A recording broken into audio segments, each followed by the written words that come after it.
Berita malam ini kita akan bahas soal sisi lain dari ramainya Pulau Dewata, destinasi favorit turis dunia buat healing, surfing, chilling, atau bahkan wedding. Iya benar. Tapi belakangan ada cerita lain yang bikin merinding. Bukan penampakan sosok astral, tapi soal warga negara asing yang makin sering terlibat aksi kriminal. Bilangnya ke Bali buat cari ombak tinggi atau mau berjemur. Ternyata emosinya yang ketinggian, kelakuannya caur. Dari mulai ribut di klub malam, kasus perampokan, sampai penembakan, semakin jadi perhatian dan memicu kekhawatiran.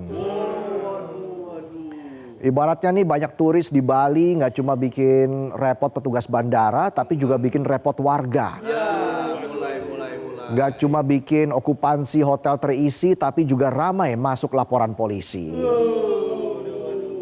Bahkan Pulau Dewata nggak cuma jadi destinasi favorit wisatawan mancanegara. Bali juga jadi destinasi pelarian dan persembunyian pelaku kejahatan lintas negara. Ngeri kali. Orang ke Bali biasanya cari pantai, villa, bar atau kafe yang tersembunyi. Istilah anak zaman now, hidden gem. Nah, pas di tempat hidden gem ternyata lo ketemu buronan internasional lagi ngumpet. Dapat combo. Dapat tempat hidden gem sama ketemu orang yang punya hidden problem. Bukannya hoki tapi ngeri. Jadi Sabtu 17 Januari tahun ini seorang pria kelahiran New Jersey, Amerika Serikat, Anthony Jamar Preolu, diduga terlibat kasus pembunuhan sadis di negaranya.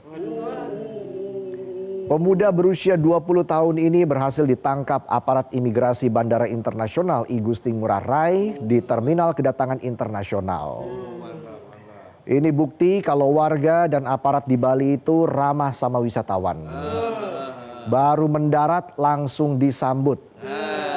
Nggak pakai kalung bunga atau tari-tarian, tapi pakai surat penangkapan. 2 hari sebelumnya, Kamis 15 Januari, aparat kepolisian berhasil meringkus Zuleam Kostinel Kosmin, buronan asal Rumania yang menjadi tersangka utama kasus pembunuhan sadis di negaranya. Dia diamankan Interpol di kawasan Kerobokan, Kuta Utara. Tuh, kalau udah jahat, mau sembunyi di mana juga pasti bakal ketahuan. Ibarat pepatah, sepandai-pandainya menyimpan bangkai, lebih pandai yang nyimpen ani-ani. Banyak alasannya.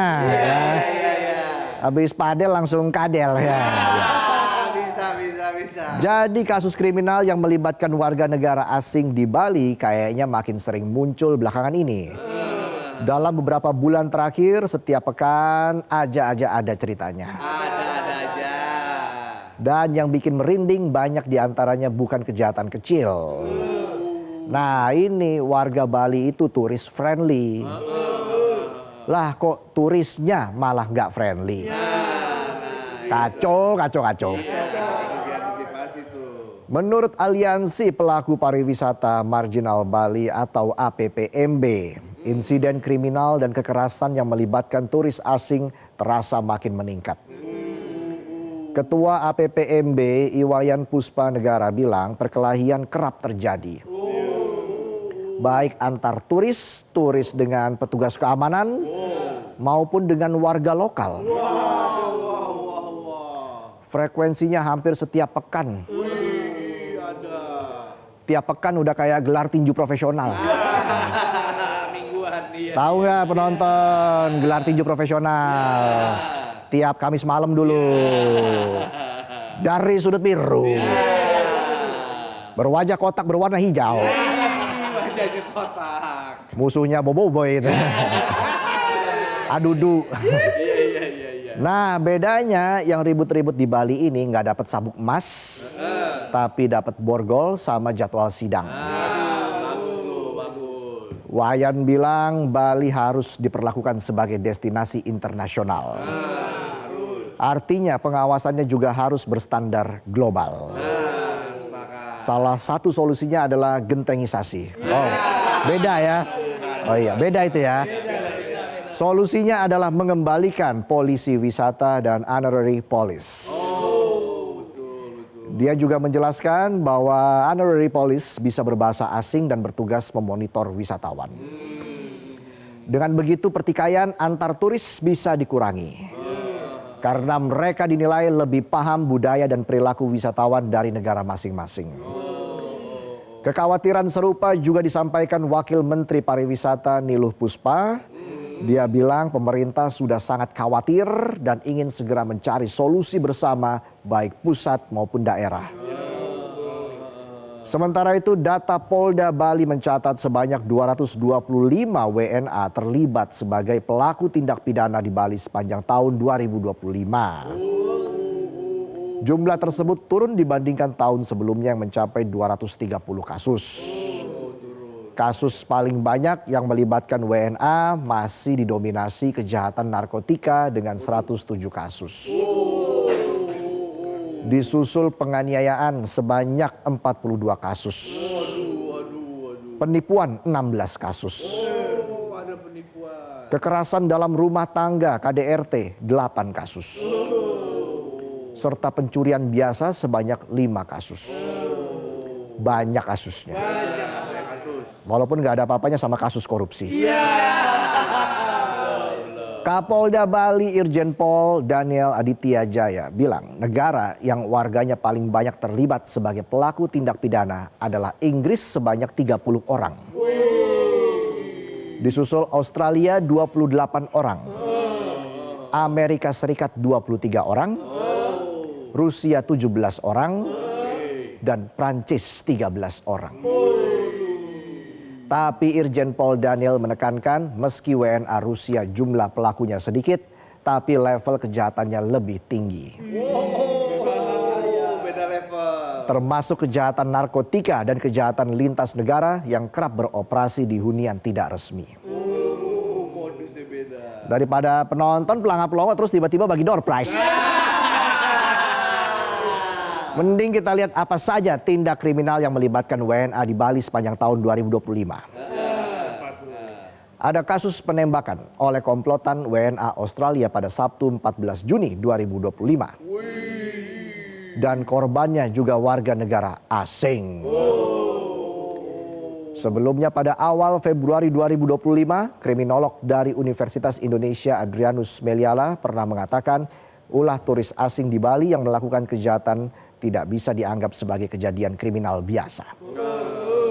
Apalagi dianggap sebagai sekedar gangguan ketertiban umum. Menurutnya ini adalah kejahatan serius. Adrianus bilang banyaknya WNA yang tergabung dalam kelompok kriminal bisa dilihat sebagai upaya membangun kejahatan terorganisasi. Mereka memanfaatkan kelonggaran ke Bali dan aparat keamanan yang dianggap rentan korupsi.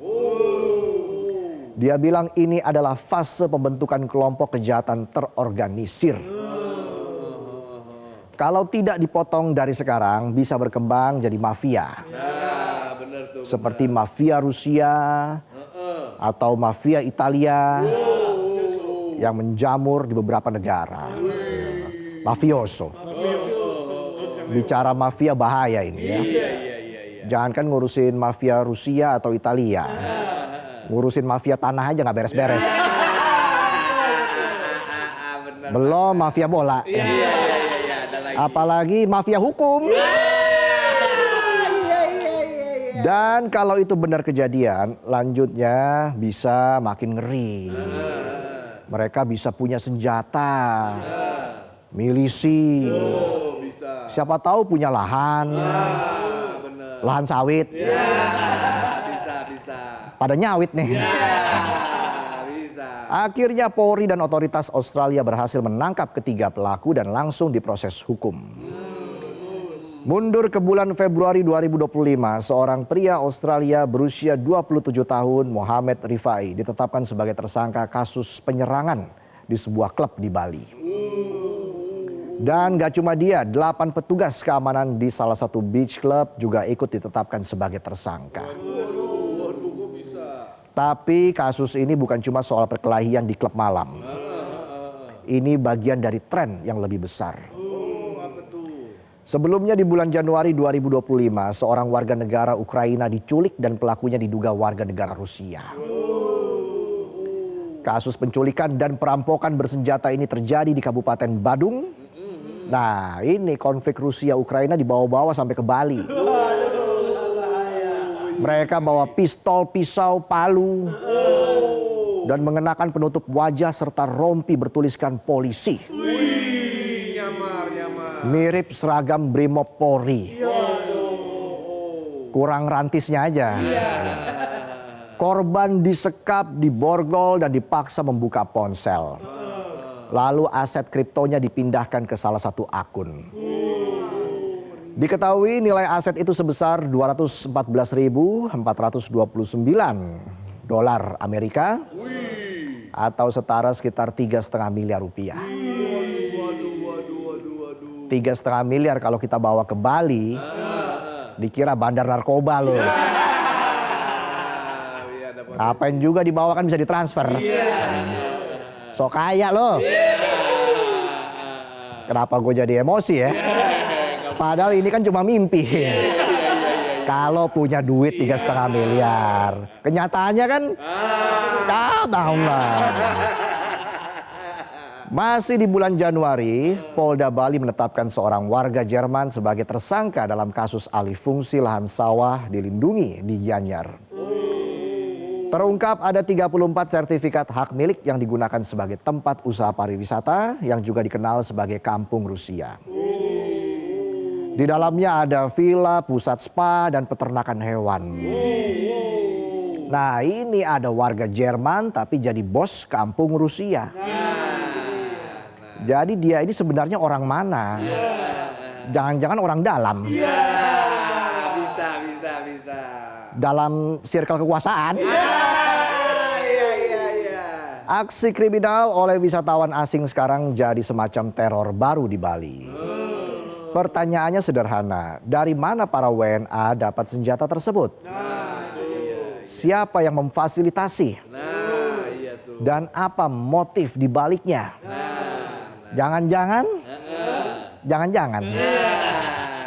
Jangan-jangan ada pihak-pihak yang sengaja mau merusak citra Bali. Bisa.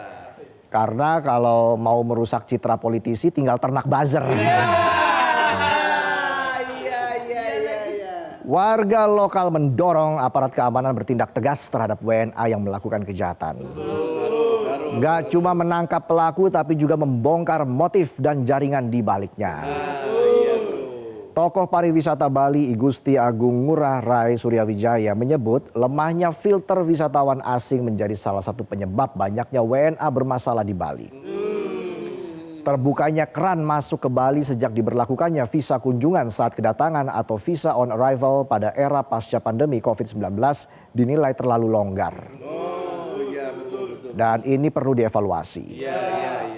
Bali mau pariwisata yang berkualitas. Bukan cuma ramai tapi banyak masalah.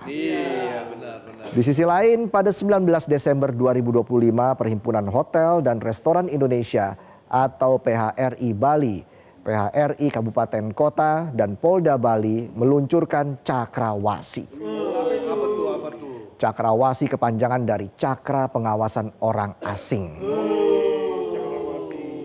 Karena kalau cakra kan suaranya merdu. Enak. Jadi Cakrawasi tadi sebuah sistem pendataan orang asing berbasis web. Tujuannya memperkuat pengawasan keberadaan WNA di Bali secara terintegrasi dan real time. Yakin? Iya juga sih. Real time. Iya. Are you sure? CCTV aja is sering hilang. You know? Understand? Understand? Under bawah, stand berdiri. Understand, yang di bawah berdiri. Ya. Jempol lo kalau lagi tidur. Iya, jempol kaki. Jempol pas lagi rebahan. Ngeres aja. Iya. Ibda Iketut Yudi Mahendra Putra dari Polda Bali bilang kehadiran Cakrawasi dinilai strategis seiring meningkatnya kunjungan wisatawan asing selama rentang 2024 hingga 2025. Dia juga menyoroti menjamurnya akomodasi ilegal dan rendahnya tingkat hunian hotel resmi yang membuat pendataan tamu asing menjadi lemah dan potensi gangguan keamanan atau Kamtipmas semakin tinggi. Sementara Ketua PHRI Bali Cokorda Oka Arta Ardana Sukawati berharap wisatawan asing bisa terdata dengan baik. Keamanan terjaga dan mendukung terwujudnya pariwisata Bali yang aman, tertib dan berkualitas. Tapi di luar semua program dan kebijakan itu, di tingkat warga, rasa cemas soal aksi kejahatan atau kriminalitas WNA masih bikin was-was. Karena kalau sampai wes, itu udah keterlaluan tuh. Wes. Jadi nggak cuma keamanan wisatawan yang terancam, keamanan warga lokal juga. Ingat, Bali ini hidup dari pariwisata. Kalau Bali nggak aman, pariwisata pasti kena dampak. Dan kalau pariwisata terdampak, ekonomi lokal juga ikut goyang. Bali tidak menolak turis asing. Tapi screening perilaku turis asing itu penting. Agar mereka tetap menghormati norma dan budaya setempat serta nggak menganggap Bali sebagai zona bebas hukum. Catat, pariwisata itu nggak cuma soal pajak, soal okupansi hotel penuh atau antrean restoran yang waiting list. Pariwisata itu soal rasa aman, soal menghormati warga lokal, dan soal masa depan sebuah destinasi yang selama ini dipercaya dunia sebagai surga wisata. Welcome to my paradise. Uye. Di titik ini kejahatan WNA di Bali bukan lagi cerita receh di bar atau klub malam. Buat negara ini harus jadi alarm yang mengancam. Kalau turis datang bawa senjata dan sosokan bertingkah kayak mafia, maka mereka itu nggak bisa dianggap wisatawan, tapi sedang invasi kejahatan. Bali bukan playground buat organisasi underground, bukan juga destinasi uji coba buat jadi mafia. Pemerintah dan aparat hukum nggak bisa cuma reaktif, viral dulu baru aktif. Screening harus diperketat, akomodasi ilegal harus disikat, jaringan harus dibabat. Jika negara dan aparat terus terlambat dan jika kejahatan terus dibiarkan terhormat, maka jangan heran kalau Pulau Dewata yang selama ini dikenal sebagai surga wisata bisa berubah jadi markas mafia lintas negara. Jelajahi cara baru mendapatkan informasi. Download Metro TV Extend sekarang.